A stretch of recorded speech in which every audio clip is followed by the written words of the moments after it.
Assalamualaikum warahmatullahi wabarakatuh. Waalaikumsalam warahmatullahi wabarakatuh. Innal hamdalillah sholatan wa salaman daimaini mutalazimaini ala habibina Rasulillah Sayyidina Muhammad ibn Abdillah wa ala alihi wa sahbihi wa man nasarahu wa wala amma ba'd. Santri satria Ponpes Alamin yang akan cintai, yang akan sayangi, yang akan kasihi, yang akan banggakan, kalian adalah segala-galanya bagi akan. Apa yang tidak buat kalian? Baik, langsung saja ada beberapa pengumuman yang perlu akan sampaikan dan perlu kalian ketahui sebelum kalian menikmati masa libur kalian selama kurang lebih 10 hari, yaitu terhitung dari mulai hari esok, hari Sabtu, berapa besok? 23 Desember 2023 garis miring 10 Jumadil Akhir 1445 Hijriah sampai hari Senin 1 Januari 2024 tahun baru ya. Iya. Tahun ya. Garis miring 19 Jumadil Akhir 1445 Hijriah. Jadi kalian libur, menikmati masa libur kalian selama kurang lebih 10 hari. Dan hari Selasanya tanggal 2 Januari 2023 garis miring 20 Jumadil Akhir 1445 Hijriah. Seluruh santri wajib sudah harus kembali ke Pondok Pesantren Alamin. Tidak boleh terlambat walaupun hanya 1 hari. Patokannya 1 hari, kalau 1 jam masih bisa ditolerir. Tapi kalau udah lambatnya 1 hari itu kena takdir ya. Kena takdir.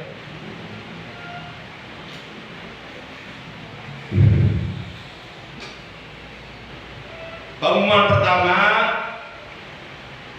yang ingin akan sampaikan ini berdasarkan hasil pemikiran Akang, lalu kemudian akan membuat suatu keputusan di dalam diri Akang.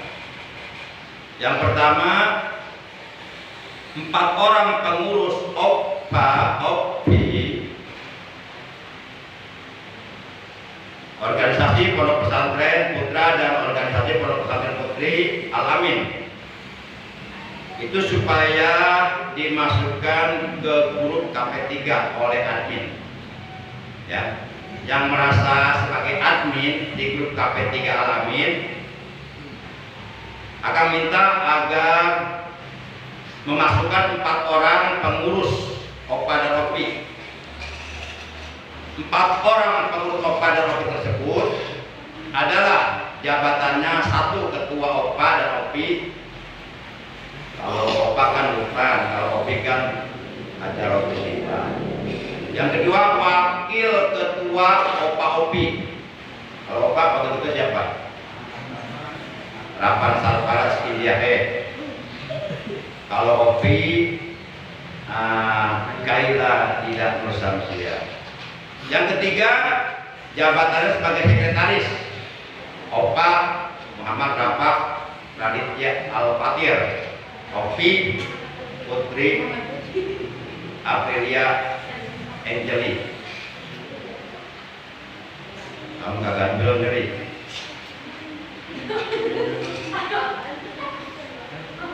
Yang keempat, yang jabatannya sebagai bendahara OPA siapa bendaharanya? Samsuluha. Dan untuk OPI bendaharanya Khairiyatus Sa'diyah. Nah ini 4 orang opa, 4 orang opi yang menjabat sebagai ketua, wakil, sekretaris dan bendahara juga kami minta masukkan ke dalam grup KP3 Alamin untuk memudahkan informasi terkait kegiatan atau aktivitas di Pondok Pesantren Alamin ya. Jadi yang 4 orang ini, opa dan opi, dibolehkan oleh akang memegang HP, tapi enggak full 24 jam. Ada jadwalnya. Dibolehkannya kalian memegang HP dari mulai pukul 07.00 pagi sampai pukul 13.00 siang. Setelah itu diserahkan ke Umi. Lumayan kan memegang HP. Tapi posisi HP posisi aktif. Posisi aktif, kecuali kalau kalian posisi lagi di kelas belajar, di silent ya. Silent. Itu. Ini akan mau nanya dulu nih. 4 orang opa opi yang tadi sudah disebutkan nama-namanya, kalian punya HP pribadi masing-masing enggak? Enggak, masalahnya ada juga. Dia masih pakai HP ibunya atau bapaknya. Coba akan cek dulu nih. Opa Lukman Ardiansyah punya HP pribadi enggak? Punya.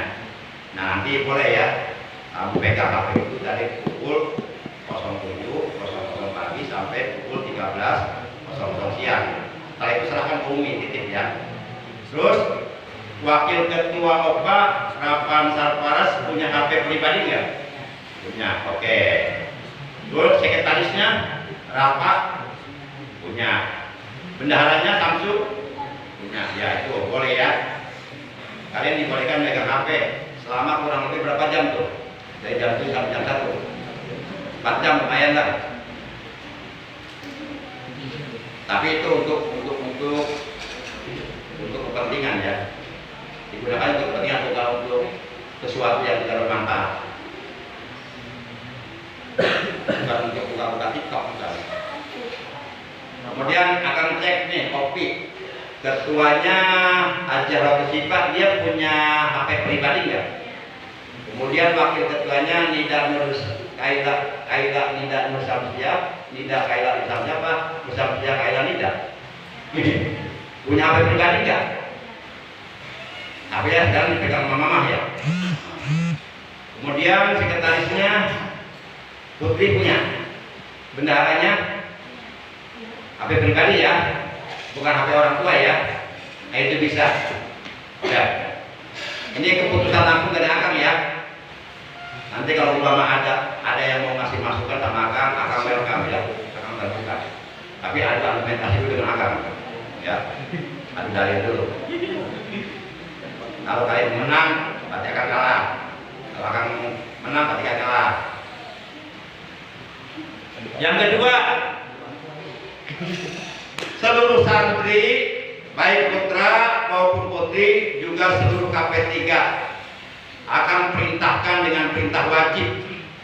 Jadi amar jajim, perintah wajib, perintah mesti, perintah dulu, temenang telah mudah, akhir jam. Pertama, setiap santri putra putri dan setiap personil KP3 tidak dibenarkan, tidak dibolehkan menggunakan barang milik orang lain tanpa izin pemiliknya, baik itu berupa sendal atau sarung atau peci atau sorban atau sajadah atau apapun, apalagi celana dalam.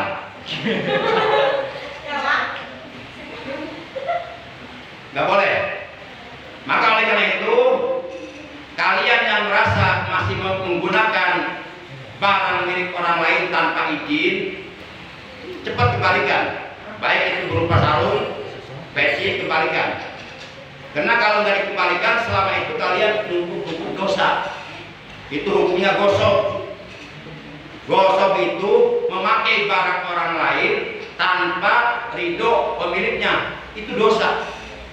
Kalau barang tersebut dipakai sholat, itu bisa menodai pahala sholat, bisa mengurangi kesempurnaan sholat. Misal kita pakai sarung temen tanpa izin dulu pemiliknya, itu sholatnya nggak sempurna, pahalanya dikorting karena menggunakan barang haram.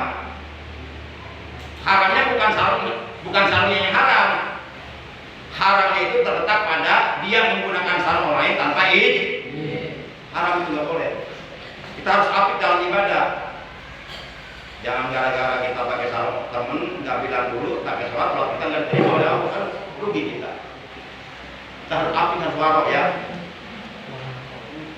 Jadi akan minta baik santri, putra, putri, opa, opi, KP3 yang merasa ya memakai barang orang lain apapun bentuknya, atau yang merasa di rumahnya ada barang teman apapun bentuknya, tolong kembalikan kepada pemiliknya. Dan kalau waktu itu minjem tanpa izin, minta maaf barang Anda telah saya pakai tanpa izin Anda selama sekian hari, saya minta ridhonya. Kalau nggak gitu dosa itu akan diminta pertanggungjawaban hari kiamat. Kira-kira paham nggak nih? Paham nggak? Karena kali ini semuanya santri, jangan seperti preman lah.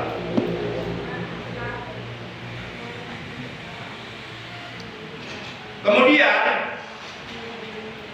bagi santri baik putra maupun putri akan tekankan, akan sarankan menyimpan hal-hal yang sangat urgent, yang sangat penting dan sangat dibutuhkan oleh kalian, seperti menyimpan uang atau apapun, semisal jam tangan atau HP lah gitu. Itu akan minta tolong simpan di tempat yang rapi, di tempat yang sembunyi dan posisinya aman. Kalau di dalam lemari, lemarinya posisi terkunci, digembok ya. Tolong simpan dengan serapi-rapinya, jangan sampai terjadi sesuatu yang tidak diinginkan, tidak diharapkan oleh kita bersama. Karena yang namanya kewaspadaan itu diajarkan oleh agama. Yang tidak diajarkan atau yang dilarang oleh agama itu suudzon, berprasangka buruk sama orang lah. Tapi kalau kita ekstra hati-hati, waspada, itu boleh ya. Jangan, akan tidak mau dengar lagi ada santri yang barangnya hilang, nggak mau. Baik berupa apapun, berupa uang berupa celana dalam berupa BH berupa peci sorban sarung akan tidak mau dengar lagi ada santri yang barangnya hilang dan orang tuanya mengadu ke akang. Paham nggak? Paham nggak kira-kira? Tetap kalau ada santri yang barangnya hilang, orang tuanya datang akan ngadu dia, akan jadi malu, seakan-akan akan membiarkan itu, nggak mendidik kalian, padahal akan udah mati-mati mendidik kalian. Ini tolong dipahami ya, tolong dimengerti ya. Kalau umpama merasa tidak aman menyimpan barang yang kalian anggap penting, menyimpan barang yang kalian sangat membutuhkannya, tolong dititip ke Umi. Bisa titip uang ke Umi. Nanti kalau mau jajan minta ke Umi, untuk jajan hari ini butuh berapa? 10.000, minta 10.000, nanti ada catatannya. Misal kalian menyimpan uang 200.000, hari ini diambil 10, berarti tinggal 290. Nanti Umi catat catatannya gitu ya. Paham nggak? Itu bagi yang mau nitip uang. Asal nitip uangnya jangan akan banyak pekerjaan yang lain. Kalau Umi masih bisa ya. Karena Umi kan pekerjaannya cuma kasur, sumur, dapur, sumur, kasur, sumur, dapur. Di kasur melayani akang, di sumur cuci piring mandi, di dapur masak. Kasur, sumur, dapur itu pekerjaan wanita. Walaupun wanita tersebut S3 atau kasur, sumur, dapur, sumur, kasur, sumur, dapur, kasur, sumur, kasur, dapur. Ya, silakan titik uangnya ke Umi. Nanti dicatat sama Umi. Itu yang kedua, itu penting ya. Pokoknya mulai sekarang akan tidak mau lagi dengar ada santri yang kehilangan apapun, mau kehilangan uang ke, pakaian ke, apapun pokoknya, nggak mau. Kemudian yang ketiga,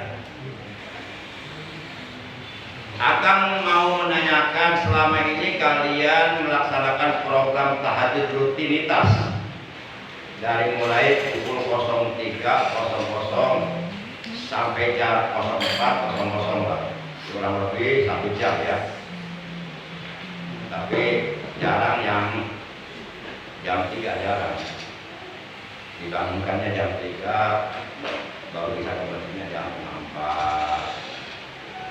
Karena begitu bangun kan gak langsung masjid. Ada yang berpayah dulu, ngomong lah, tidur lah, terus buka lah, kan gosok gigi dulu. Jadi sebenarnya kalau bangun jam 3 itu kesiangan. Bagi orang-orang yang ahli tahajud, bangun jam 3 itu kesiangan.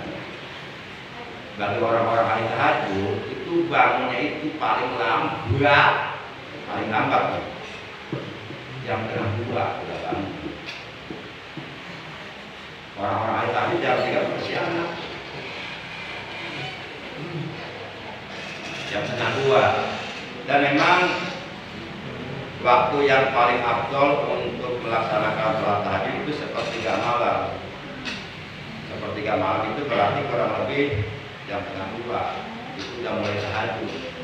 Kalau jam 1:30 mulai tahajud, berarti bangunnya jam 1:30, bangunnya jam 1. Nah kalau bangun jam 1 berarti tidurnya jam 12. Kalau tidurnya jam 12 berarti kalian cuma 1 jam tidur, masih kurang.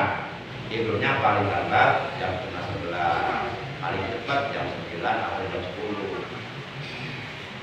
Ya itu mah kalian yang atur waktu lah ya. Tuh yang ketiga. Yang ketiga akan mau nanya, ini selama ini kalian kalau umpama jam 3 itu jam 3 tank, jam 3 pas, kalian semuanya sudah ada di masjid semua sampai jam 4. Itu biasa yang kalian garap apa aja? Coba akan butuh informasi. Asmaul Husna, roti apa itu? Roti atas. Itu yang pertama digarap apa? Roti atas dulu. Setelah roti atas, Asmaul Husna. Setelah Asmaul Husna, doa. Setelah doa bubar. Enggak prasmanan dulu enggak? Makan dulu.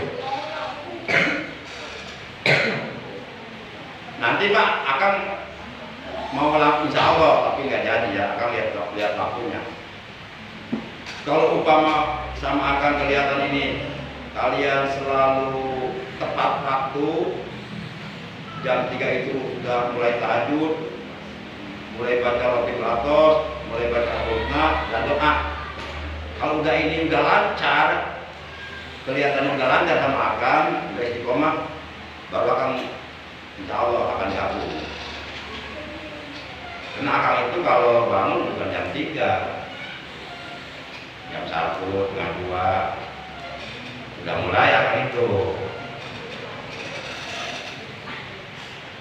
Nah kalau kalian udah kelihatan lancar, jam 3 udah bangun semua, udah melaksanakan amalia seperti Rasul atau doa, udah lancar, minimal 3 bulan lancar, istiqomah. 1 malam pun nggak ada yang lambat atau nggak ada yang alfa lah, baru akan nanti langsung yang memimpin.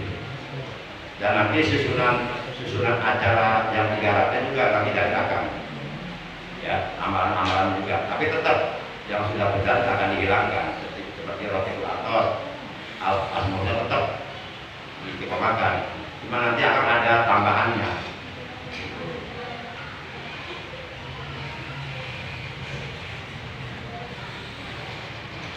Tapi nanti masalah ini nanti akan kita bahas lagi nanti kalau ada waktu ya. Yang keempat, akan titip pesan nih. Oleh karena besok seluruh santri akan dijemput oleh orang tuanya atau wali santrinya, baik itu bapaknya, ibunya, pamannya, bibinya, kakaknya, atau siapapun lah yang masih ada keterkaitan nasab, yang masih masuk dalam kategori wali lah, ya. Jadi akan titip pesan sebelum kalian besok dijemput jam berapa mulainya? Jam 08.00 sampai 17.00 oleh orang tua kalian masing-masing.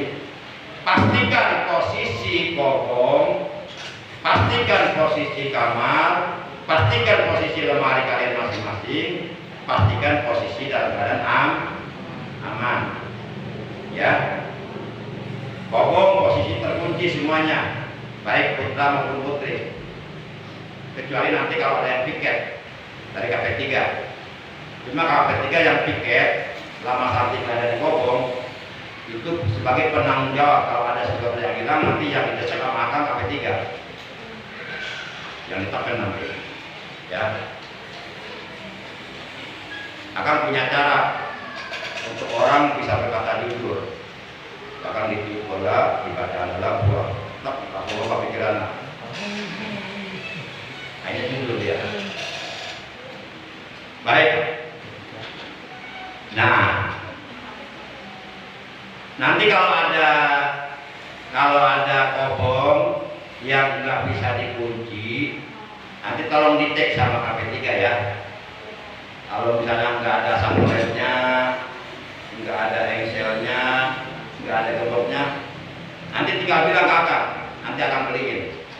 Pokoknya kobong ditinggalkan, dikosongkan oleh santri, posisi terkunci aman.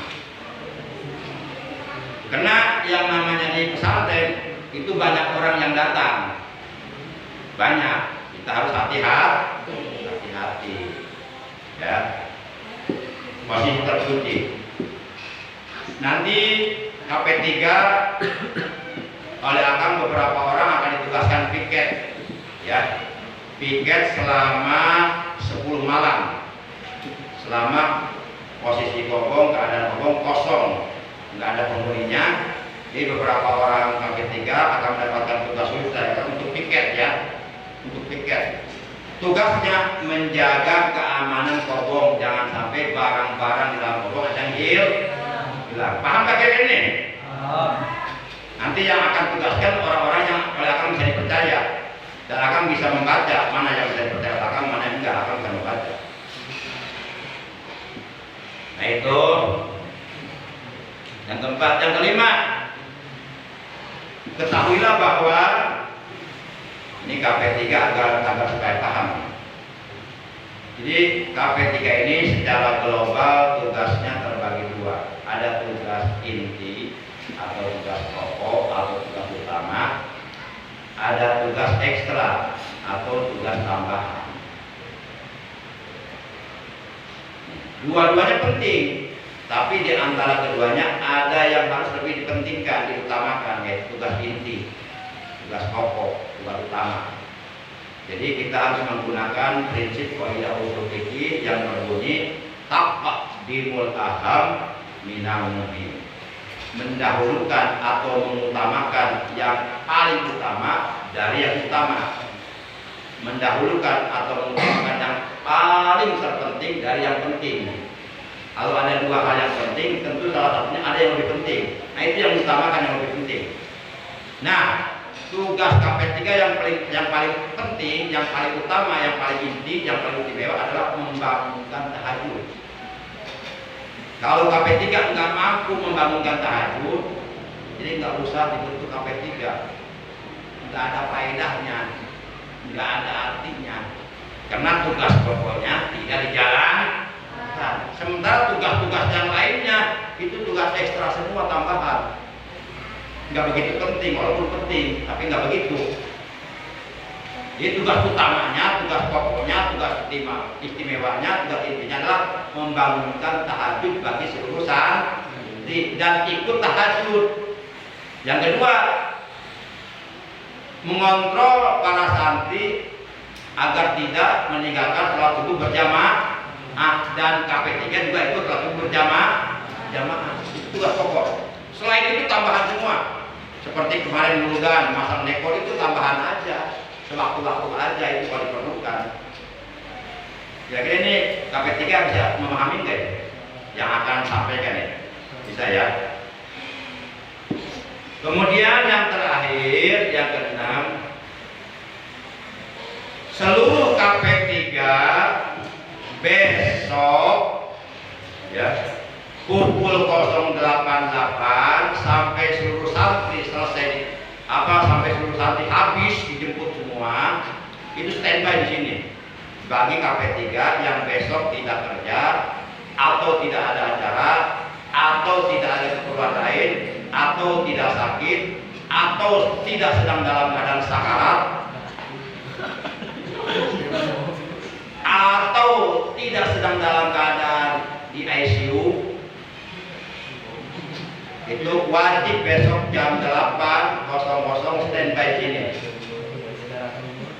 membantu akang untuk melepas para santri dijemput oleh orang tuanya. Dan besok fasilitas yang dibutuhkan salon dan mic harus ada. Paham gak mau? Ya. Karena setiap orang tua atau wali santri yang menjemput anaknya itu wajib tanda tangan di format penjemputan yang sudah akan siapkan. Wajib tanda tangan. Kalau umpama yang menjemputnya bapaknya siapa, wajib ditulis namanya di situ. Kalau umpama yang menjemputnya ibunya namanya siapa, wajib ditulis namanya di situ. Kemudian kalau umpama yang menjemputnya yang lain selain orang tua kandungnya, misalnya bibinya atau pamannya, juga wajib tulis namanya di situ dan KDK-nya sebagai apa, kedudukan dalam keluarga sebagai apa, sebagai paman, tulis paman di situ.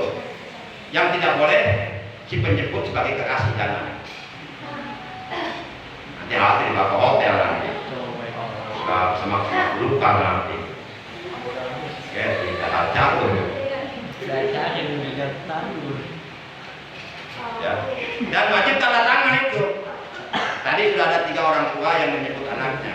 Itu bayar tadi mah, karena memang belum waktu pulang. Jadi tadi dihitungnya dia ngambil jatah pulang bulan Desember. Ya. Pertama Aira dijemput oleh kedua orang tuanya, bapak dan ibunya. Yang kedua Rizka Dunia Sari dijemput oleh mamahnya. Yang ketiga Naufal Erlangga pertama dijemput oleh bapaknya dan mamahnya. Dan itu mereka semuanya bayar karena harus diisi kipnya karena dia pulang belum waktunya. Alasannya katanya jauh, bolak-baliknya repot, sekalian ambil rap. Ya udah makan dikasih kebijakan nggak apa-apa, tapi harus bayar 5.000 karena belum waktunya full. Udah jadi seakan-akan mereka itu ngambil jatah pulang. Ya. Dan kebetulan mereka tiga-tiganya belum ngambil jatah pulang bulan Desember. Nah kalau yang besok pulang itu nggak usah bayar karena memang udah waktunya libur. Jadi kipnya nggak diisi sama akang. Ya. Jadi besok mah tinggal dijemput sama orang tua keluarga santri dan tanah-tanahnya udah. Demikian 6 macam pengumuman yang perlu kalian ketahui. Mudah-mudahan bisa dipahami ya. Sekarang oleh karena sudah larut malam, jam berapa ini? Jam 10 kurang 15. Kita sepakati acara kita malam ini sampai tengah 11 saja ya. Ya, sampai 10.30. Nah, oleh karena alokasi waktu yang tersedia dari mulai jam 21.45 sampai jam 22.30 kurang lebih 1 jam ya. 40 menit ya. Hanya sedikit. Jadi sepertinya yang akan ditampilkan ceramah tidak semuanya ya.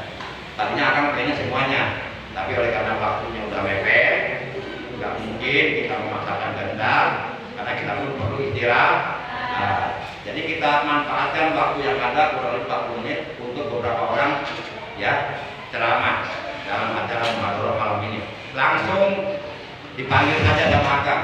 Ya, baik. Sementara kita tutup dulu ya dengan ucapan hamdalah. Alhamdulillahirabbil alamin.